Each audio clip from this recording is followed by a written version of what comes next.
escuchar. Como pueden ver, estoy un poco arrumbado, ¿verdad? Desde la última vez que hablé, no sabía ni cómo prender el micrófono, pero qué gusto estar con todos ustedes en esta tarde. Hoy en la mañana tuve la oportunidad de compartir con nuestra gente linda de Garland y de verdad que me gozo cuando puedo estar con ustedes, compartir. Mi esposa y yo amamos esta iglesia, llevamos muchísimos años y el liderazgo de esta iglesia y es un privilegio que nos ah, den la confianza para compartir la palabra de Dios con ustedes en esta mañana. Um, Hoy vamos a hablar, como dijo Oscar, vamos a continuar nuestra serie del despliegue, ¿verdad? Y nos lleva al libro de Malaquías. Hay un famoso teólogo um, que fue un teólogo suizo que tuvo una gran influencia en el siglo XX. Su nombre es Karl Barth. Karl se considera como uno de los grandes teólogos de nuestros tiempos, que ayudó a reformar la teología, ¿verdad? Que venía para que pudiera responder y adaptarse a las realidades de nuestra sociedad moderna y no quedarse atascado en la era medieval. En una ocasión nos cuenta la historia que Bart estaba visitando los Estados Unidos en la época de los 60s. Y en una entrevista le preguntaron: señor Bart, si usted pudiera resumir toda la teología, ¿verdad? Ha pasado una vida entera estudiando la palabra de Dios y ayudándonos a entender la teología y cómo aplicarla a las realidades actuales. Si tuviera que resumir eso en una o dos oraciones, ¿cuáles serían? Imagínate, una vida entera de devoción al estudio de la palabra de Dios y le preguntan, resúmalas en una o dos oraciones. No era una tarea fácil. ¿Qué contestarías? Y ¿sabes lo que Bart contestó? Dijo, es muy fácil. Las bases de la teología las aprendí en las faldas de mi madre mientras jugaba. Y es lo siguiente. Y empezó a cantar esta canción. Cristo me ama, bien lo sé. Su palabra me hace ver. La cancioncita de niños, ¿verdad? Algunos de ustedes la conocen. Ahora ya saben por qué me invitan a predicar, pero no a cantar. Pero es la cancioncita que a veces cantamos con nuestros hijos para enseñarles que Cristo los ama. La cantan en nuestra iglesia de niños, en el ministerio de niños. Pero es una verdad tan profunda que uno de los teólogos más influenciales del siglo XX resumió el evangelio completo con esa pequeña frase. ¿Sabes? El amor de Dios y el amor que tú y yo tenemos por Dios lo es todo en la vida cristiana. Juan 3:16 nos dice que de tal manera amó Dios al mundo que dio a su Hijo único, ¿verdad? Por ti y por mí. También nos dice que el mayor mandamiento es amar al Señor con todo nuestro corazón, con toda nuestra alma y toda nuestra mente. Esto está en Mateo 22. Y también primera de Juan 4 nos dice que nosotros amamos porque Él nos amó primero. Como te puedes dar cuenta, todo en la vida cristiana comienza con el amor. Cristo me ama, bien lo sé. Su palabra me hace ver. Es el amor, y el amor es el hilo conductor de todo lo que Dios hace, ¿verdad? En la fe cristiana todo también se derrumba cuando comenzamos a cuestionar el amor de Dios. ¿Sabes? El mayor mandamiento es el amor vertical. Ama a Dios con todo tu corazón. Y el segundo mayor mandamiento es el amor horizontal. Ama a tu prójimo. Y a veces somos buenos a veces, ¿verdad? Amando a nuestro prójimo, pero batallamos mucho con el amor vertical. Y cuando comenzamos a cuestionar ese amor, la fundación de nuestra fe cristiana se comienza a desmoronar. Y la triste realidad es que tú y yo, es nuestra naturaleza humana el tener la tendencia a cuestionar ese amor de Dios hacia nosotros. Y nos hacemos la pregunta, ¿Dios realmente me ama? Porque va a ser difícil nosotros amarlo de vuelta a menos que estemos seguros del amor que Él tiene para nosotros, ¿verdad? Y adoptamos lo que hoy le quiero llamar como la teología de las margaritas. Y no son las margaritas que te venden en el restaurante, son las florecitas que se llaman margaritas. Usted recuerda de niños, quizás en la escuela, cuando le gustaba un niño o una niña o algo, y estaba ahí de soñador y tomaba la margarita o una flor y le arrancaba un pétalo y le decía, ¿me ama? No me ama. Y jugábamos estos jueguitos, ¿verdad? Por lo menos eso me acuerdo cuando estaba yo en la escuela elemental, ¿verdad? Am, y adoptamos esa teología de las margaritas y lo llevamos y lo transponemos a nuestra vida con Dios, a nuestra vida espiritual.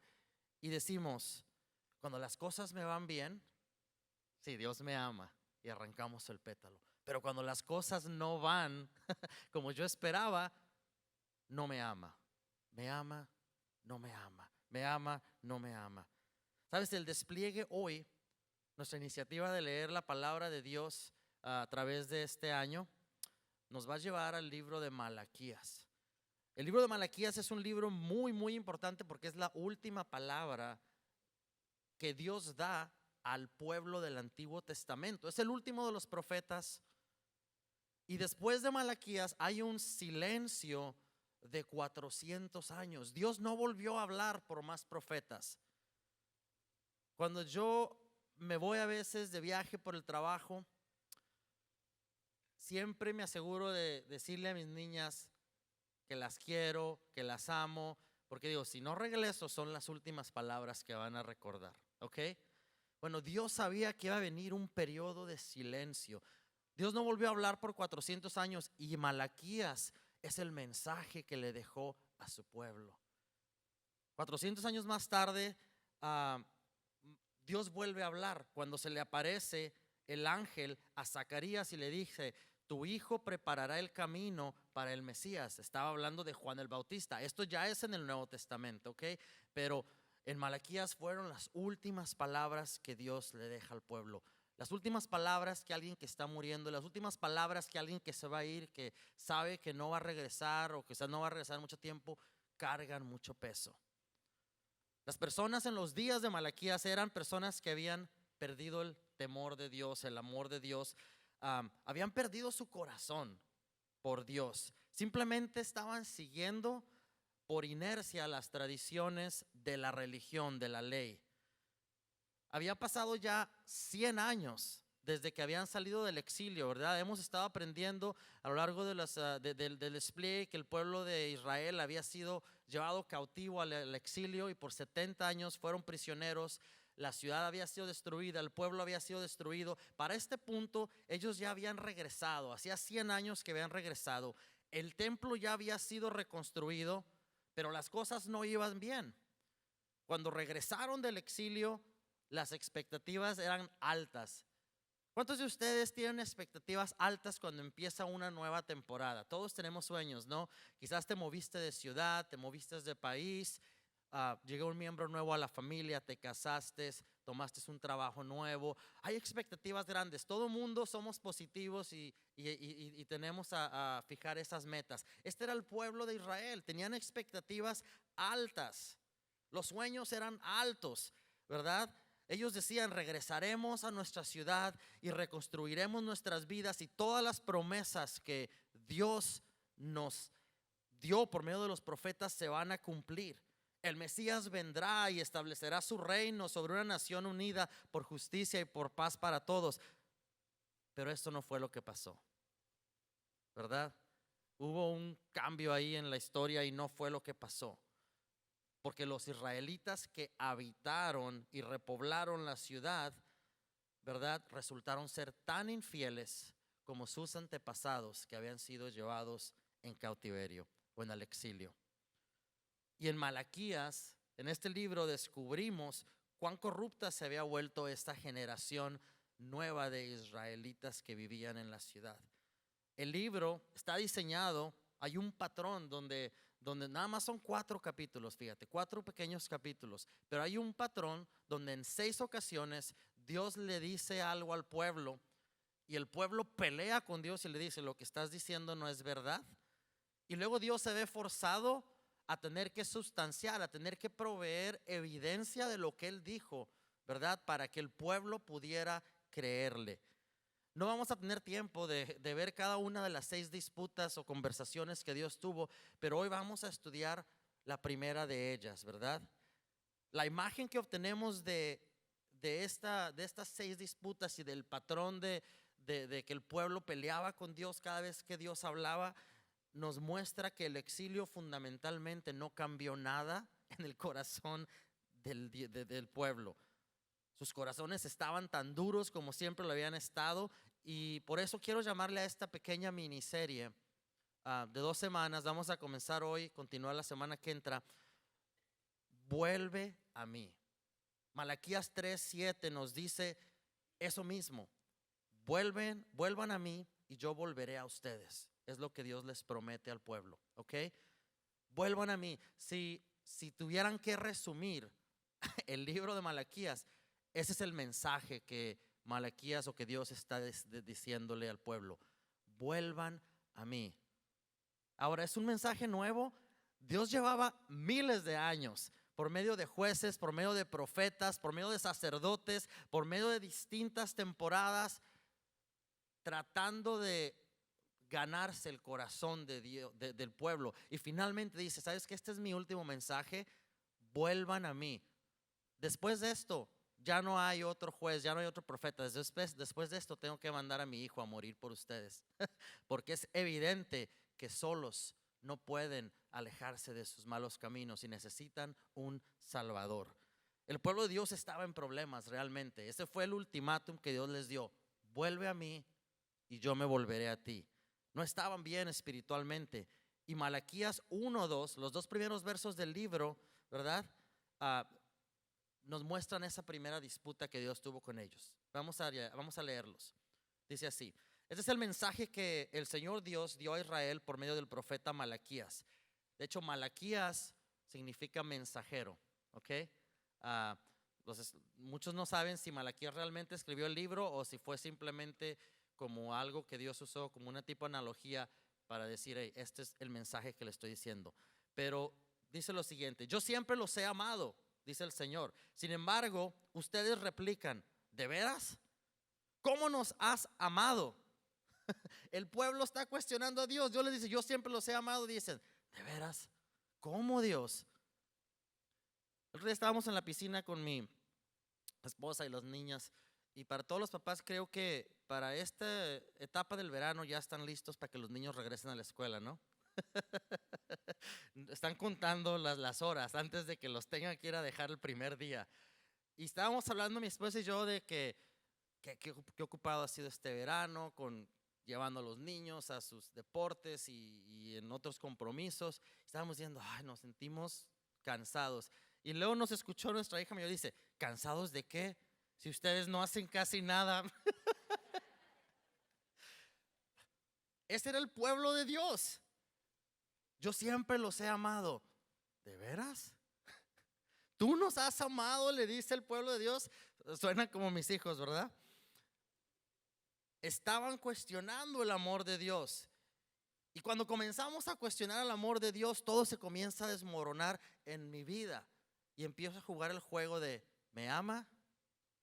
No me ama. ¿Me ama? No me ama. La pregunta a considerar es, ¿por qué tendemos a adoptar tan fácilmente esa teología de las margaritas? ¿Por qué dudamos tan fácilmente del amor de Dios? Hay 3 razones que quiero compartir contigo el día de hoy, y son las mismas razones con las que el pueblo de Israel venía luchando durante toda su historia del Antiguo Testamento.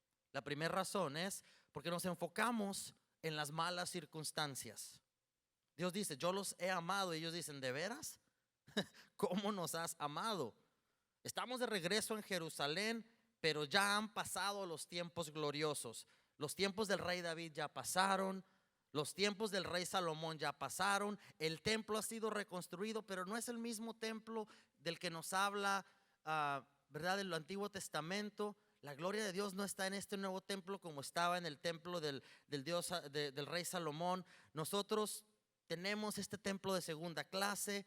Nehemías reconstruyó el muro, pero es que los muros hoy en día ya no los hacen como antes. ¿No es curioso que tú y yo tendemos a pensar que las cosas de antes eran mejor que las cosas de ahora. Y a veces decimos, no, es que los carros ya no los hacen como antes. No, es que los niños hoy en día ya, cuando yo era niño nos hacíamos más caso. Ya los niños de hoy en día no son como éramos antes. Tendemos a recordar el pasado con una añoranza, ¿cierto? Y el peligro de eso es que empezamos a transmitir a nuestra nueva generación un mensaje que dice: el Dios que experimentamos, las cosas buenas que experimentamos en el pasado ya no van a suceder en el presente. Y las expectativas de nuestros niños, de nuestra nueva generación, empiezan a bajar. Pero este era el pueblo de Israel. Decía, no, si estamos aquí, pero no estamos aquí. Estamos bajo la opresión de los persas. ¿Cómo nos has amado, Dios? Esto no es lo mismo. Si así nos vas a amar a medias, pues mejor ya no nos ames. Es lo que decía el pueblo de Israel en esta temporada. Esta era su manera de pensar. Pero ¿acaso tú y yo no hacemos lo mismo? Cuestionamos el amor de Dios cuando lo evaluamos a través de nuestras circunstancias. Me dieron el empleo, la chica o el chico me dijo que sí, ¿verdad? Oh, me compré el carro nuevo, se me dio el negocio, me está yendo bien financieramente, todo va bien con mi familia. Debe de ser que Dios me ama, quitamos. Pero luego perdemos el empleo, nos enfermamos, entramos en una temporada difícil, ¿verdad? Alguien nos traiciona, alguien nos hiere, nos tenemos que mover lejos de los familia y amistades por una circunstancia fuera de nuestras manos. Y decimos, Dios, ¿qué pasó? ¿Acaso ya no me amas? ¿Me ama? No me ama. Y no lo decimos, pero dentro de nosotros a veces actuamos. Y ese sentimiento es lo que informa nuestras acciones. ¿Sabes? No debemos evaluar el amor de Dios basado en circunstancias. ¿Por qué no? Por la siguiente razón. ¿Hay alguien aquí que le gustan los desfiles? Desfiles, a ver, así. A mí no me gustan mucho, a mis hijos les gustan, pero a veces nos vamos y peleamos con el tráfico y aguantamos el frío o la calor con tal de llevar a mis hijos. Pero realmente yo prefiero ver los desfiles desde la comodidad de mi sillón, ¿verdad? El desfile de las rosas de allá de Los Ángeles, o el Cotton Bowl, o el desfile de Macy's de Navidad con una taza de café y bien a gusto, ¿no? Pero a los que les gustan los desfiles saben que cuando vas a los desfiles peleas con todos, te parqueas lejos, te estacionas lejos, y cuando finalmente estás ahí se te ocurre que tienes que ir al baño, uno de tus hijos tienes que ir al baño y luego tienes que ir a buscar el baño. Y luego hay filas y filas de personas y estás peleando para encontrar ¿verdad? Para solamente mirar esto. Y cuando la flota que esperabas pasa, resulta que dejaron de hacer lo que tenían que hacer o dejaron de pasar los premios que estaban pasando. Y esta es la dinámica de los desfiles. Tenemos una visibilidad muy limitada. Ahora, es distinto ver un desfile desde la banqueta que ver un desfile desde el helicóptero, ¿cierto? En el helicóptero tú ves qué es lo que viene, tú ves qué es lo que está pasando. Cuando lo ves por la televisión estás en una azotea y pueden ver todo. Es distinto, ¿sabes? En el desfile de nuestra vida, tú y yo estamos en la banqueta y Dios está en el helicóptero. ¿Entiendes? Y tú y yo tratamos de evaluar el amor de Dios por lo que está sucediendo enfrente en el desfile de nuestra vida. Seguramente vamos a decir, me ama, no me ama. Me ama, no, no me ama, porque lo que está frente a mí no me gusta. Dios está en el helicóptero, tú y yo estamos en la banqueta. ¿Sabes? Lázaro, la Biblia nos cuenta una historia de que Lázaro estaba muy enfermo. Marta y María son hermanas de Lázaro, son amigos de Jesús y fueron con Jesús a llamarlo y decirle, Jesús, ¿por qué no vienes? Mi hermano está muy enfermo, necesita que lo sanes. Y Jesús no fue inmediatamente, Jesús se ocupó haciendo lo que estaba haciendo. Y lo primero que le reclamaron Marta y María cuando Jesús finalmente llegó es, Señor, si mi hermano no hubiera muerto si tú hubieras venido cuando te lo pedimos. ¿Y qué hizo Jesús? Caminó a la tumba, tranquilo, espectadores, Lázaro, sal fuera. Y Lázaro se paró y salió de la tumba, ¿no? Y por medio de eso, de ese milagro, muchos fueron transformados, sus vidas fueron, muchos creyeron. Marta y María en la banqueta, Jesús en el helicóptero. Si Él hubiera venido cuando las circunstancias le dictaban a Marta y María que lo trajeran, hubiéramos perdido la oportunidad de que Dios hiciera ese milagro que tuviera el impacto que tuvo con muchos. ¿Me sigues? Primera de Corintios 1:25 lo describe de una mejor manera. Dice: porque lo insensato de Dios es más sabio que los hombres, y lo débil de Dios es más fuerte que los hombres.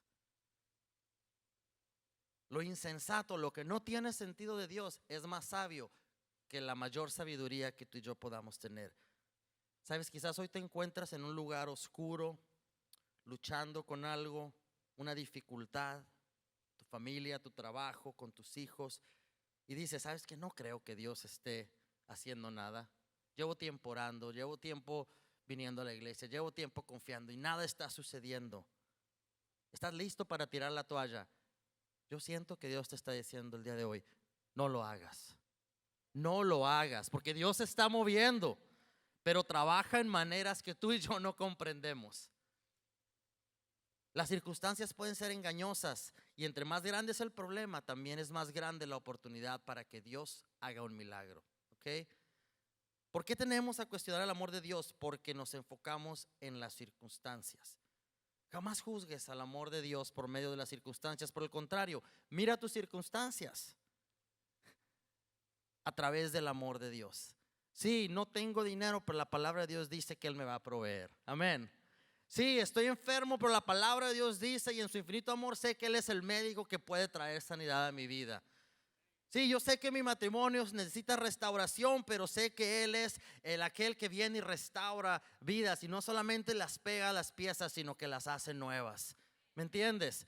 Mira tus circunstancias a través del amor y las promesas de Dios, en lugar de evaluar las circunstancias o el amor de Dios a través de las circunstancias. Punto número 2, ¿por qué dudamos del amor de Dios? Porque nos olvidamos de nuestra historia. Es el segundo punto. Solamente tengo 3 puntos. En el verso 2, el Señor les da la respuesta cuando ellos le dicen: ¿realmente tú nos has amado? ¿Cómo nos has amado? El Señor les contesta lo siguiente: yo les he demostrado mi amor de la siguiente manera. Amé a su antepasado Jacob, pero rechacé a su hermano Esaú. Es una respuesta medio rara. ¿Qué tiene que ver Jacob y Esaú, verdad? Con el reclamo de que Dios no los amaba. Jacob y Esaú eran hermanos gemelos, pero Esaú nació primero. Por ende era el primogénito, el que primero que había nacido, ¿verdad? Pero ¿por qué rechazó Dios a Esaú? Cuando tú y yo lo leemos de una manera emocional, como si Dios hubiera rechazado emocionalmente a Esaú, pero no es eso. Dios amaba a los dos, pero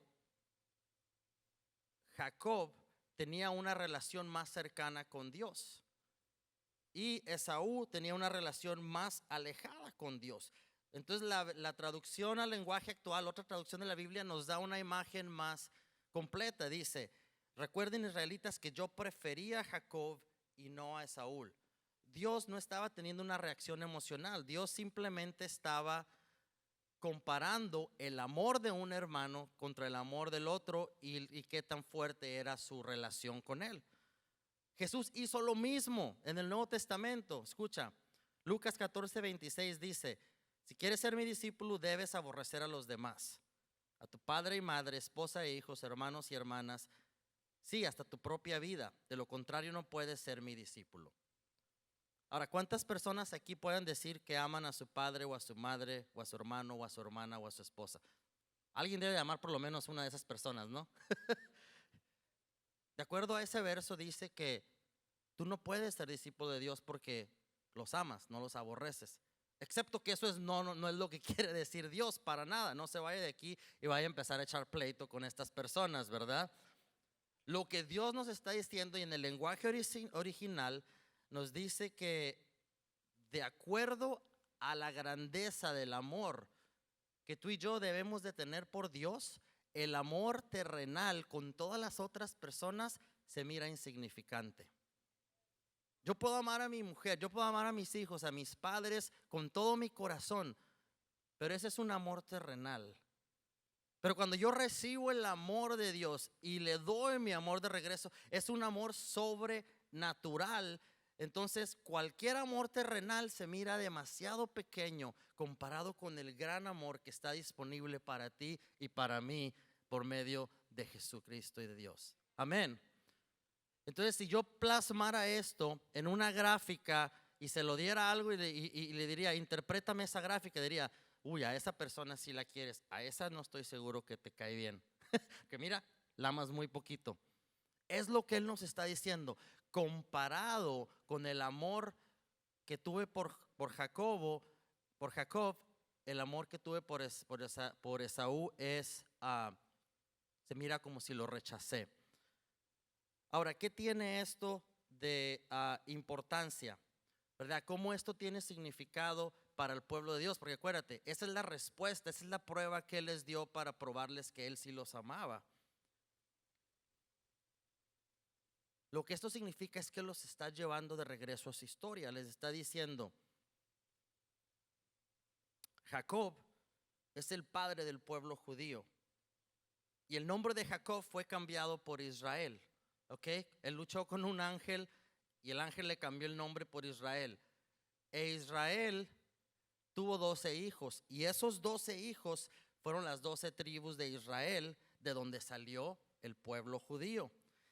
Y Dios les recuerda, yo escogí amar a Jacob sobre Esaú, y de tu descendencia de Jacob nacieron las 12 tribus, y de esas 12 tribus vinieron ustedes, y de ustedes va a venir el Mesías. Y si miramos aún más atrás, vemos que el padre de Jacob era Isaac. Isaac era el hijo de la promesa.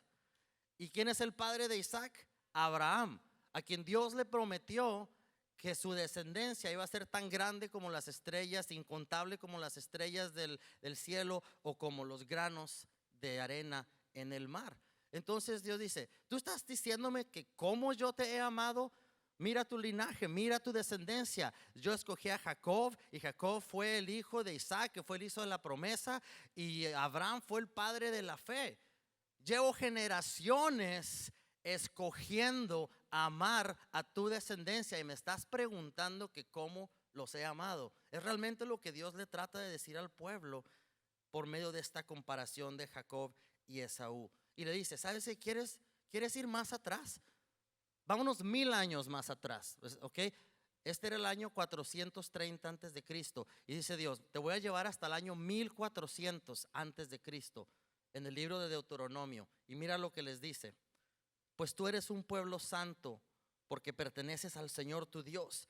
De todos los pueblos de la tierra, el Señor tu Dios te eligió a ti para que seas su tesoro especial. El Señor no te dio su amor ni te eligió porque eras una nación más numerosa que las otras, pues tú eras la más pequeña de todas. Más bien, fue sencillamente porque el Señor te ama y estaba cumpliendo el juramento que le había hecho a tus antepasados. Por eso te rescató con mano poderosa de la esclavitud y de la mano opresiva del faraón, el rey de Egipto. Deuteronomio le dijo a Moisés, Dios le dijo a Moisés en Deuteronomio, esta es la nación escogida.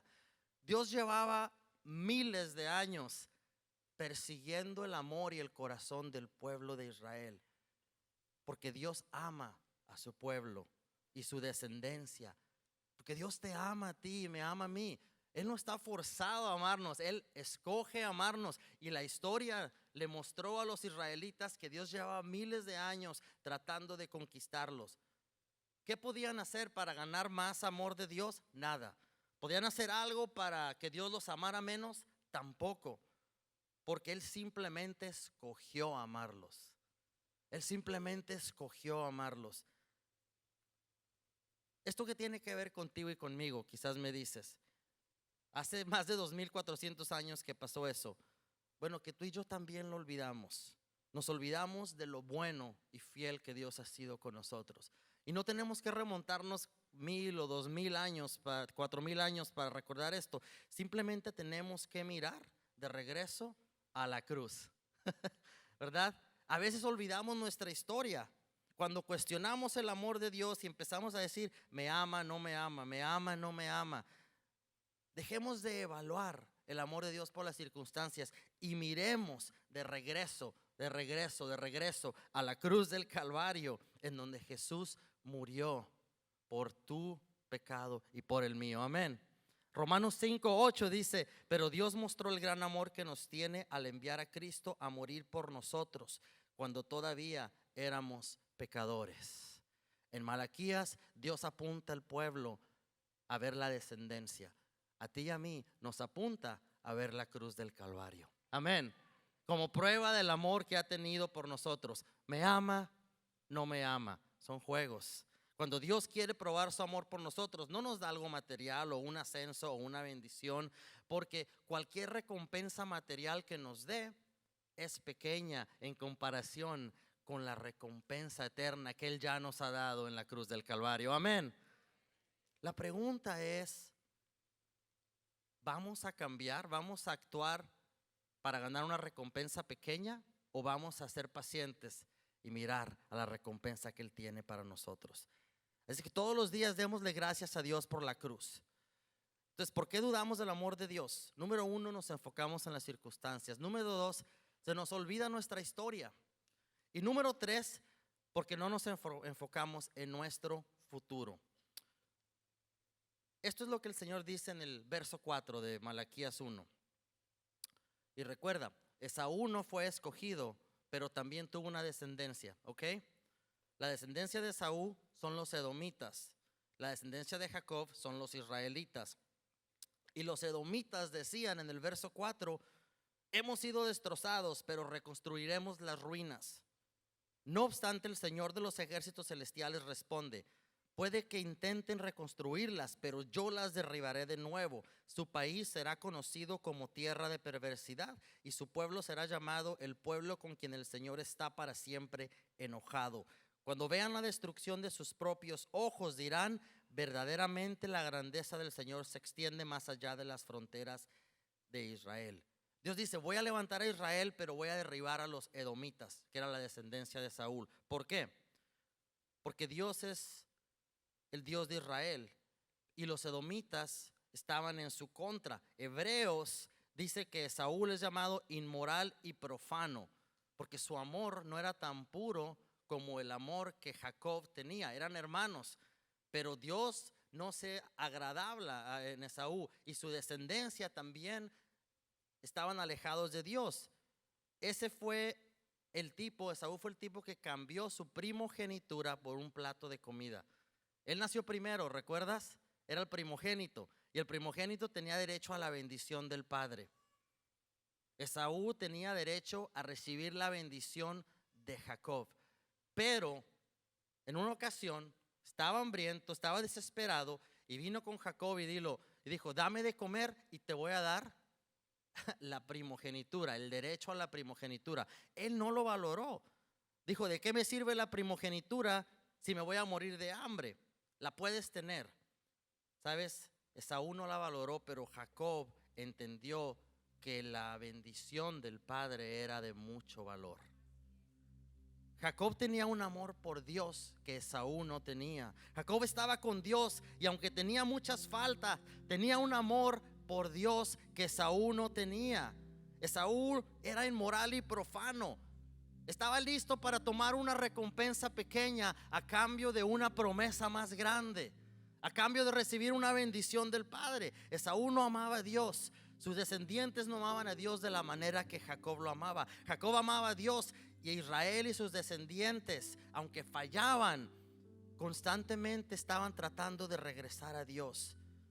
Sabes, aquellos que se oponen a Dios no tienen futuro. Los que se oponen a Dios no llegan muy lejos.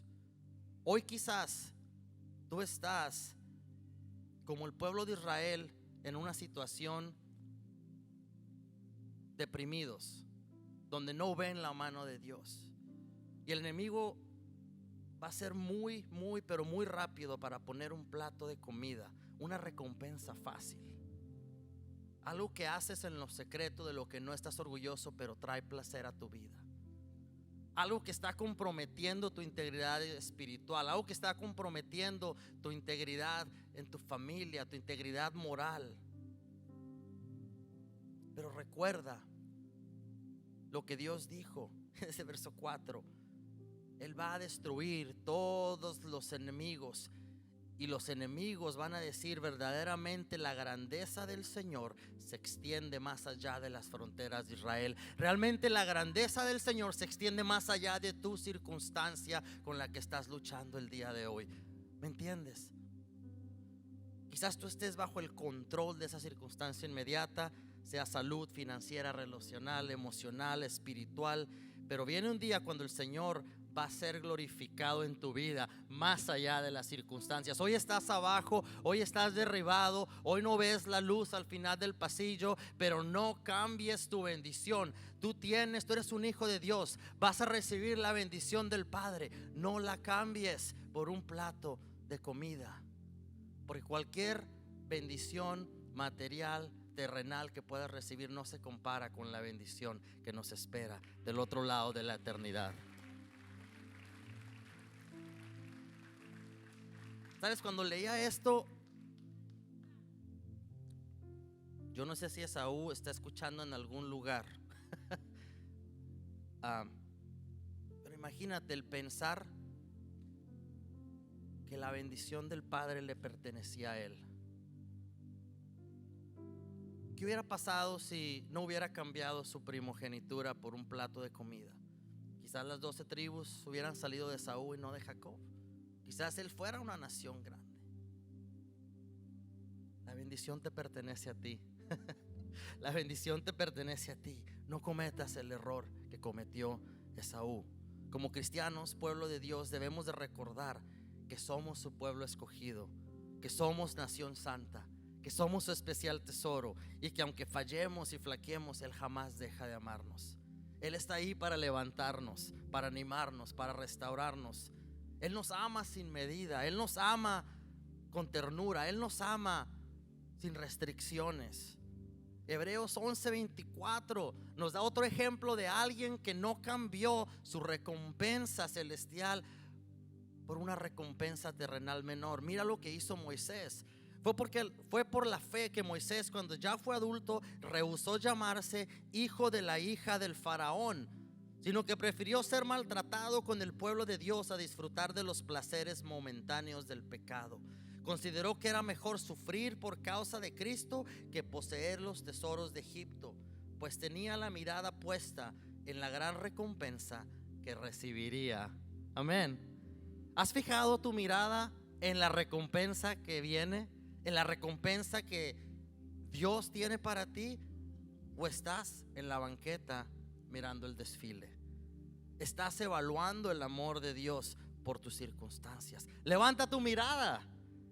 Mira, Lucas 21:28 dice: por lo tanto, cuando todas estas cosas comiencen a suceder, pónganse de pie y levanten la mirada, porque la salvación está cerca. Cuando tu circunstancia se ponga difícil, cuando las cosas no vayan bien, cuando todos estén en tu contra, la palabra de Dios dice: levanta tu mirada porque la salvación está cerca. Cuando mires la situación en la que estamos como sociedad, ¿verdad? Cuando mires el decaimiento moral, no te desanimes, no cambies la bendición celestial por los placeres momentáneos, porque la salvación está cerca. Levanta tu mirada. Fija la mirada en Jesús, el campeón que inicia y perfecciona nuestra fe. Dice Hebreos 12: levanta tu mirada, fíjala en Jesús. Mira lo que Dios dice también en 1 Corintios respecto a la bendición que nos espera. Ningún ojo la ha visto, ningún oído la ha escuchado, ninguna mente ha imaginado lo que Dios tiene preparado para los que le aman. Amén. ¿Cuántos quieren ese tipo de bendición? Nuestra imaginación no alcanza a comprender la bendición que hay preparada en el cielo para ti y para mí. Ningún ojo la ha visto, ningún oído la ha escuchado, ninguna mente la ha imaginado. Fijemos nuestra mirada en la recompensa que Él ha preparado. Con esto cierro. 1 Corintios 15 dice: por lo tanto, mis amados hermanos, permanezcan fuertes y constantes y trabajen siempre para el Señor con entusiasmo, porque ustedes saben que nada de lo que hacen para el Señor es inútil. A veces nos desanimamos porque sentimos que no estamos haciendo la diferencia. Te levantas, le sirves, vas a trabajar, regresas, vas a tu grupo, le adoras y no ves cosas sucediendo en tu vida. Primera de Corintios nos dice que nada de lo que haces es inútil. El Señor está tomando nota de todo. Él lo ve. Lo que haces en lo secreto, lo que haces en lo público, lo que haces cuando nadie te ve, el sacrificio, y Él toma nota y lo añade a tu recompensa. ¿Entiendes? Romanos 10:11 dice: todo el que confíe en Él no será defraudado. Amén. Pónganse de pie. ¿Por qué cuestionamos el amor de Dios? Porque nos enfocamos en las circunstancias, nos olvidamos de nuestra historia, olvidamos mirar hacia atrás las bendiciones, el pasado, cómo nos ha bendecido, cómo nos ha salvado. Y número 3, porque no nos enfocamos en el futuro. Se nos olvida que hay un futuro que es mucho mayor que el futuro que tú y yo estamos tratando de crear para nosotros en esta tierra. Mi pregunta para ti es: ¿has respondido al amor de Dios? ¿Cómo has respondido al amor de Dios? Quizás nunca lo has hecho. Hoy es tu oportunidad. Hay un Dios amoroso tocando a la puerta que dice: si me dejas entrar, yo entraré y cenaré contigo. Amén. Ese es el primer llamado. Si hay alguien aquí que quiere conocer a ese Dios amoroso como su principal salvador, hoy es el día. Déjame saber, levanta tu mano si hay alguien que quiera hacer ese compromiso. Gracias, miro algunas manos. Miro unas manos. Hagamos esta oración junto con estas personas. Dios, que el día de hoy se convierta en un marcador espiritual en sus vidas. Cuando ellos puedan regresar y mirar y decir: ese día fue cuando dejé entrar a Jesús en mi vida y su amor me llenó. Y que de ahora en adelante, cuando las cosas se pongan difíciles, cuando el pecado venga a sus vidas, cuando la circunstancia venga a sus vidas, puedan mirar de regreso y decir: ese día Dios transformó mi futuro. Perdónales de sus pecados, de sus errores, y lávalos para que sean más blancos que la nieve. En el nombre de Jesús te lo pedimos. Amén. Número 2, si hoy quizás estás jugando el juego de las margaritas, la teología, me ama, no me ama, hoy es un día donde te puedes recomprometer con el Señor. Porque Él nos dice, como pueblo, si nunca has estado cerca de Él, o si simplemente te has alejado de Él, Él te dice hoy: vuelve a mí. Es el mensaje que Él nos deja en el libro de Malaquías. Voy a invitar al equipo de oración a que me acompañe. Vamos a mantener el ambiente solemne. Y si alguien quiere orar, tiene una necesidad, ha dudado del amor de Dios en su vida, está pasando por una circunstancia, aquí están estas personas que son una extensión de ese amor de Dios para ti. Ven, une tu fe con la de ellos y deja que hoy marque un nuevo comienzo en esa relación de amor que tienes con Jesucristo. Gracias por su atención. Voy a hacer una oración para despedir y nos vemos la siguiente semana para continuar con este estudio de Malaquías. Gracias, Señor, por tu bondad. Gracias por el mensaje que nos dejaste por medio de este libro, Señor. Permite que esta semilla caiga en buena tierra y que los corazones sean fértiles para que produzca fruto. Sobre todas las cosas, no dejes que nadie salga de aquí sin haber sentido tu amor sobre sus vidas. En el nombre de Jesús, tu Hijo amado, yo los bendigo y te pido que los guardes hacia donde vayan. En el nombre de Jesús te lo pido. Amén y amén.